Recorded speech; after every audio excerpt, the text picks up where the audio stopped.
Sementara itu pemirsa sempat menghentikan operasionalnya, SPPG 34 Ulu dan Demang Lebar Daun 3 akan kembali beroperasi mendistribusikan makanan program makan bergizi gratis. SPPG 34 Ulu dan SPPG Demang Lebar Daun 3 di Kota Palembang kembali akan beroperasi mulai hari Rabu setelah sebelumnya terhenti akibat keterlambatan dana operasional.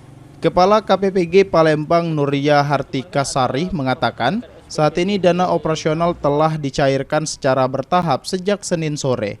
Dan Selasa ini kedua SPPG melakukan persiapan bahan makanan untuk didistribusikan kepada penerima manfaat program makan bergizi gratis.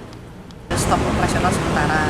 Nah, tetapi di hari Senin kemarin sore itu dana sudah masuk bertahap dan alhamdulillah insya Allah ya dikarenakan akan perencanaannya itu hari Rabu sudah bisa operasional kembali. Sejauh ini keterlambatan pencairan dana disebabkan kendala administrasi dan perbankan, penyesuaian tata kelola penyaluran dari Badan Gizi Nasional, serta keterlambatan penyampaian laporan keuangan harian oleh pengelola SPPG yang menjadi syarat pencairan dana. Ilham Wahyudi, PAL TV.